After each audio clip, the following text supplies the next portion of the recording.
Killer Innovations Podcast for Tuesday, February 28th, 2006. Show number 47, coming to you from Sunnyvale, California.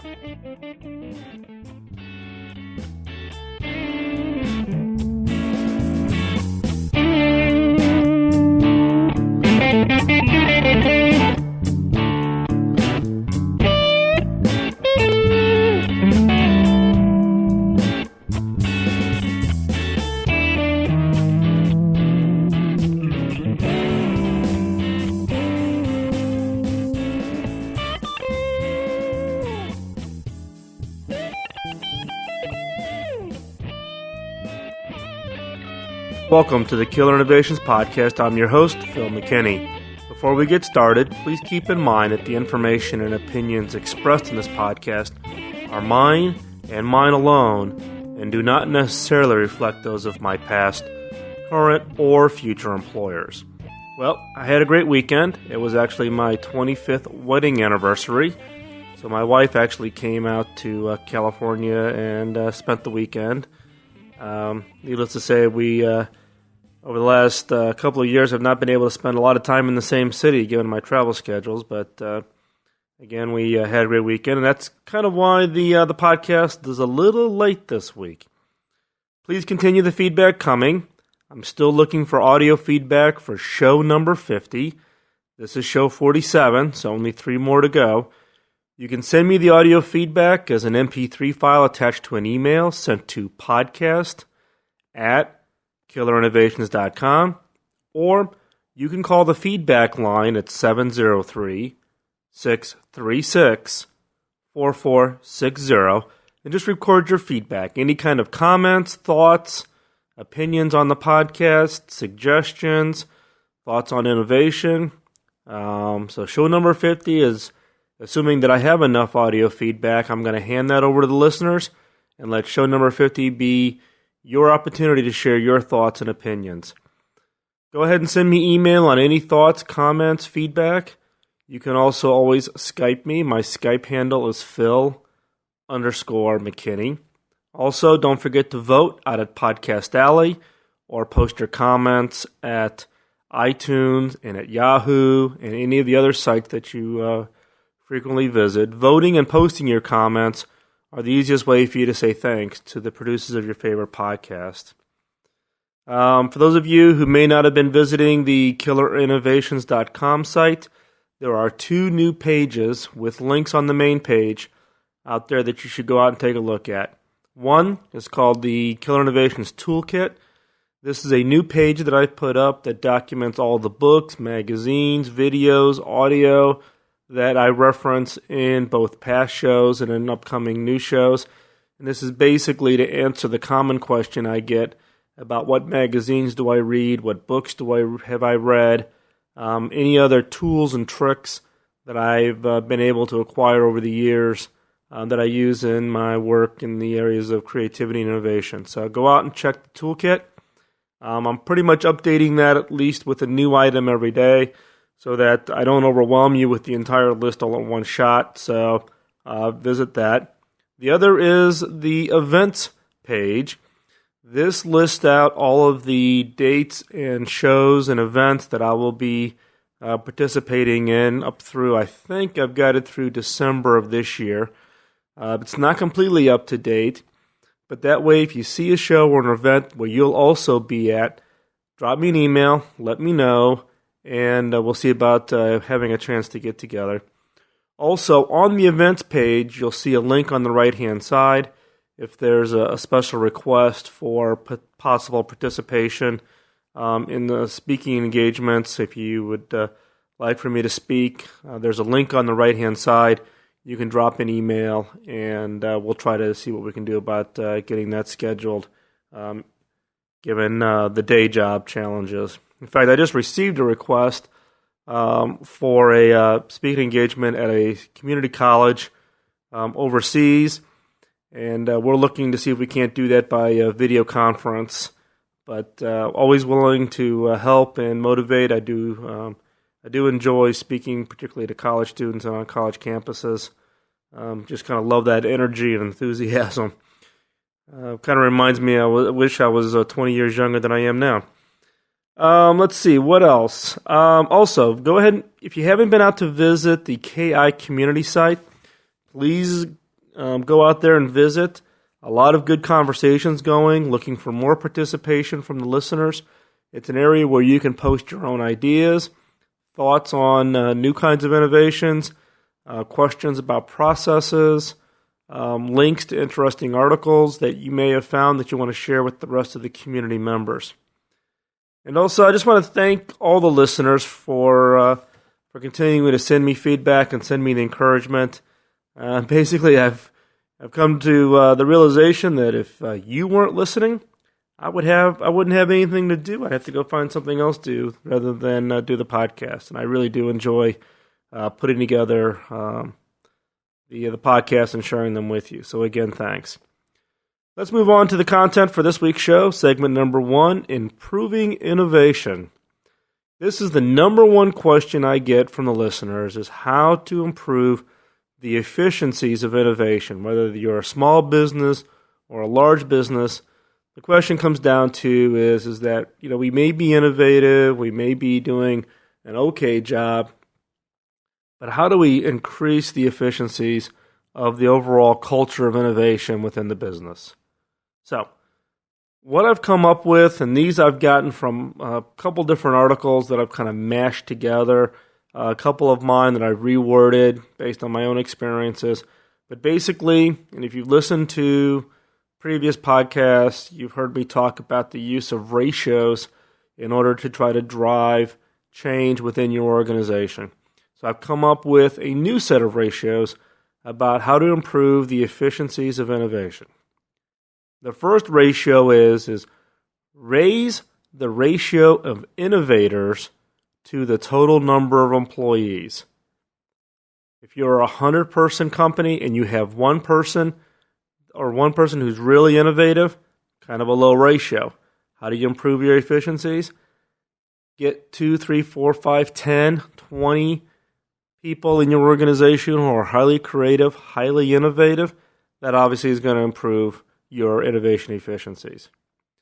Second, raise the ratio of radical innovations to incremental innovations. Now, go back. There's actually a podcast we talked specifically about radical or breakthrough innovations versus incremental. There is absolutely nothing wrong with incremental innovations.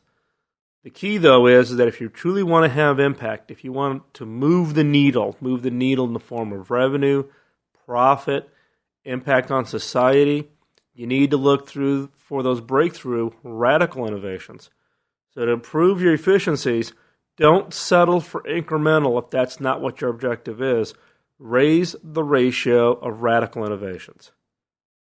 Third, raise the ratio of externally sourced innovations to internally sourced innovations. And this is basically forcing you to give up that not invented here problem that most companies deal with. You can't expect for you to be have this radical impact and come up with these radical innovations purely by using only your internal activities. You have to become very good at being able to go outside the business and look for those new breakthrough ideas. You need to put processes in place that makes it easy for individual inventors, innovators, small companies, investment communities to bring to you new kinds of ideas. And you need to have a culture that's open to being able to look at those, evaluate those, prioritize them, and be very efficient about putting them through the process. Next, raise the ratio of learning over investment in innovation. What happens many times is companies will just simply throw money at it. They think by going out there and running a lot of very expensive experiments that is going to increase the efficiencies. The key here is to focus on the learning, the studying, the analysis, the investment to learn versus the investment to experiment. Companies that are very efficient in knowledge sharing, doing postmortems, sharing that information, sharing the information about failures as truly why they failed, sharing information about successes and why they succeeded. Those learnings and the investment in those learnings can radically increase the efficiencies of your innovation, much so than just throwing money at innovation and just running a whole bunch of experiments. And then last but not least, raise the ratio of commitment over the number of innovation projects. Many management teams look at innovation pipelines, and they're so focused is how many projects do they have in the pipeline. What I've seen over time with organizations that have tried to radically increase the efficiencies of their innovation is those that place fewer bets that they're confident on, fewer bets that they're committed to, fewer bets that they focus in on, the likelihood of them being able to find that breakthrough innovation increases significantly versus the shotgun approach of just scanning wide areas and grabbing projects at random to try to drive those to have impact on the business. So again, just to run through this list again, 1, raise the ratio of innovators to the total number of employees. 2, raise the ratio of radical innovations over incremental innovations. 3, raise the ratio of externally sourced innovations to those that are internally sourced. 4, raise the ratio of learning over investment in innovations. And 5, raise the ratio of commitment over the number of innovation projects. So applying these ratios, hopefully you can see your own impact in the improvement of your efficiencies of innovation. Moving on to segment 2, this week we're going to talk about the power of analogies. Now, one of the other questions that I get a lot in emails and people pinging me on Skype is really about the whole idea of those magical triggers that you find that gives you the unique insight to come up with that really great breakthrough. Now, in previous podcasts, I've also talked about the fact that I find that going out and doing the typical focus groups and interviewing customers have not really turned up any really key breakthrough innovations that have been useful to me. But one approach that I have used, kind of a little trick that I've used is to use analogies, and they have been very successful for me. So I'm going to describe through you here a little bit of how this works. I don't really have it as well thought out as I do some of the other processes and tricks that I use, but you might be able to garner some information that could be useful.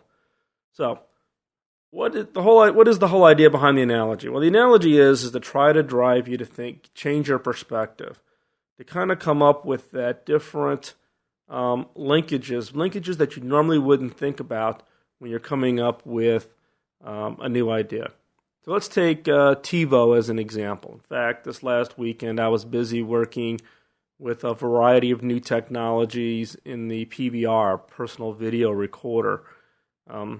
My family has to put up with being the victim of all of these experiments of new technologies that I bring home and watch them struggle, and they get to watch me struggle putting these together and trying to derive how these things work. But one technology that I have been just absolutely amazed with, one with the market adoption, but also in just its usefulness, is the TiVo or TiVo-like experience. Basically, that personal video recorder that automatically records the show, allows you to pause live TV, allows you to skip those commercials, allows you to time shift. If you're 15 minutes late getting home to watch your favorite show, you can go ahead and start it while you are, even though you're 15 minutes late, and it's if you can start your programs anytime you want. So how did TiVo really come up with this breakthrough idea? Well, I don't know if they used analogy, But one way, if you were sitting back 5 years ago before TiVo existed, and you looked at how people watch television, and you were looking through that breakthrough idea, one of the approaches is to use an analogy. So in this case is you would say, how is watching TV like something else? So the example here is how is watching TV like or not like reading a magazine? What are the characteristics of reading a magazine? Well, you can read it whenever you want. You don't have to start at a specific time and stop at a specific time. You don't have to go start to finish. You can start reading an article and you can put it down. You can come back and finish it. You also don't have to look at every ad. You can skip the ads.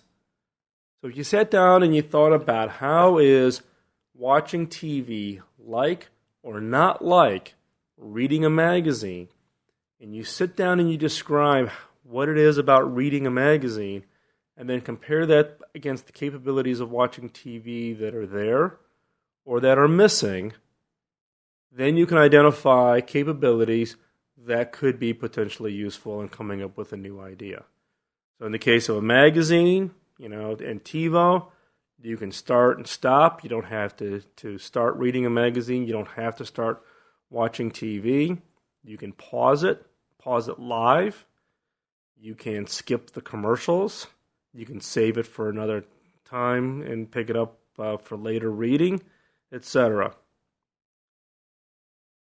So the point that I'm trying to give you here, albeit I do apologize because I know I'm kind of rambling here with regards to trying to give you a handle on how to use the analogies, but what I have found is that rigorous use of analogies can really help you unlock those hidden breakthroughs.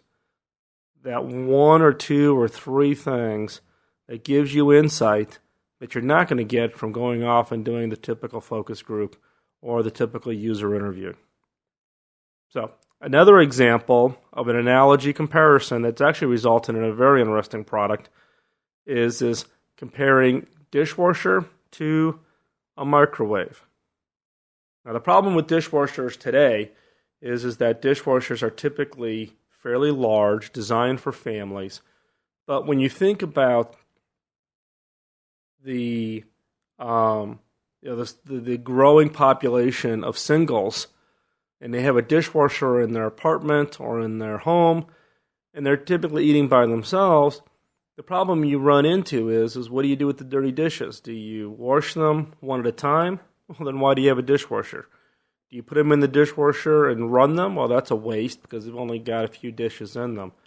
Do you put them in the dishwasher and wait until the dishwasher's full before you run it? Yeah, that could be a health problem. So what do?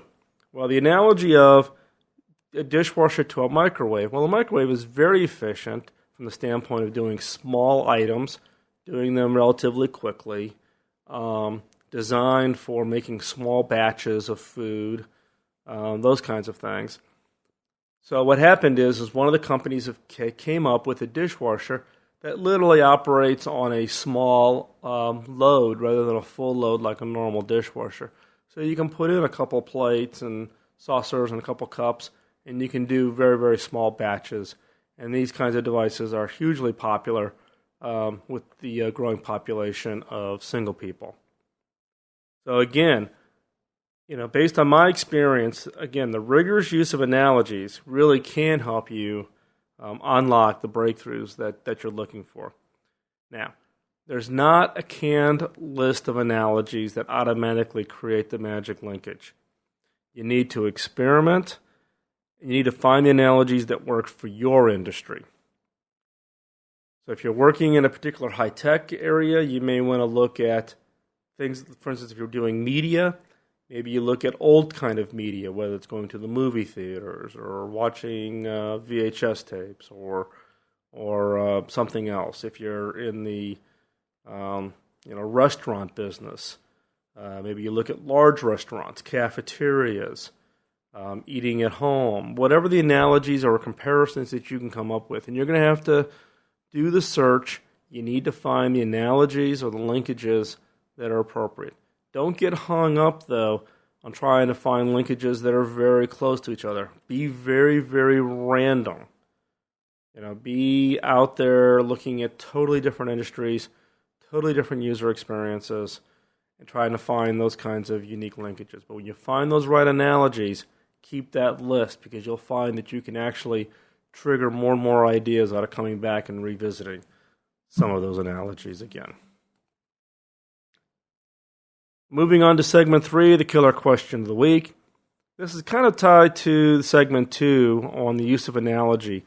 Is how do you use killer questions to change your perspective? Can you use a killer question to fundamentally change the way you think about your business?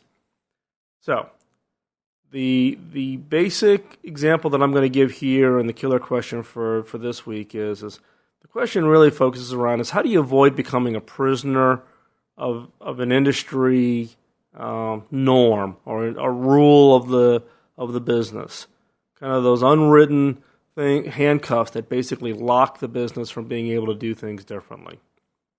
So, in this case, this is a kind of a multi-step process that I've gone through to kind of break the log jams of thinking about fundamentally changing the way a business operates. So, step 1, deconstruct your business model. Step 2, do a point-by-point comparison with each of your competitors.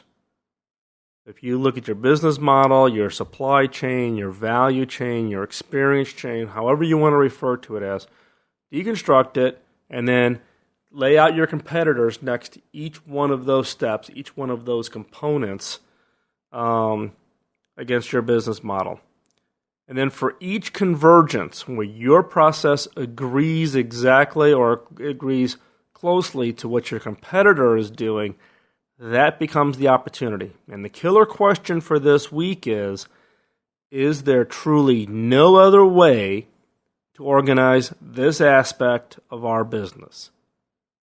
So again, for each point of convergence, where a step in the value chain or the step in your business model or the value you deliver to your customers identical to the value that your competitor can deliver, then you need to ask yourself this killer question.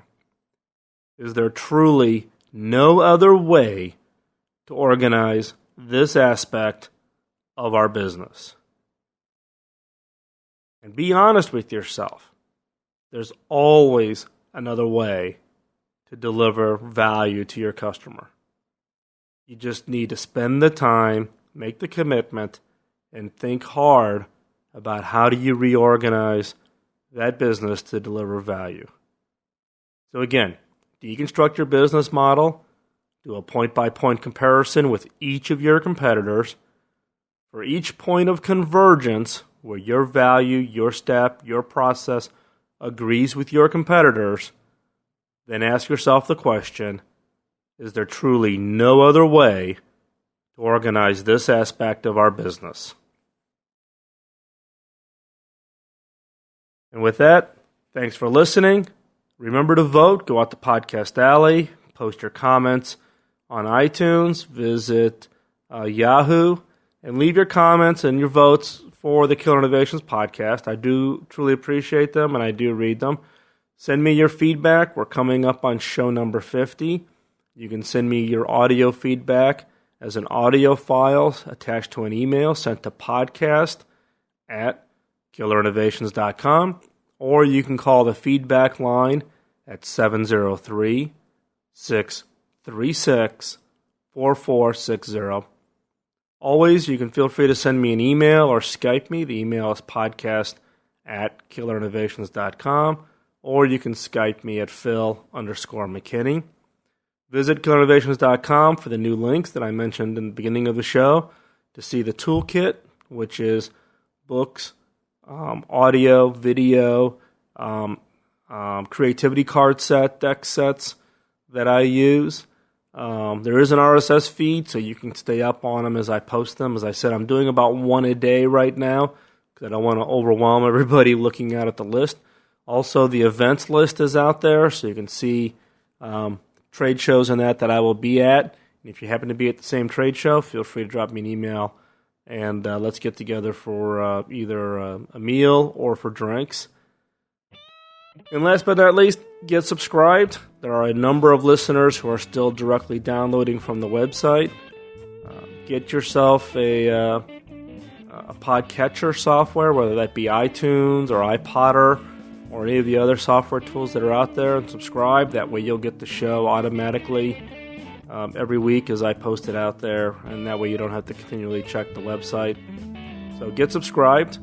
Get others to subscribe. Share the impact of the show with others. And for this week, practice.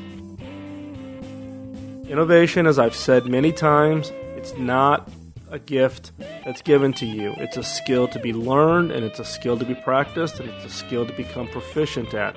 If you want to be proficient at creativity and innovation, you have to practice. Get creative, and have a great week. We'll talk to you next week. Bye-bye.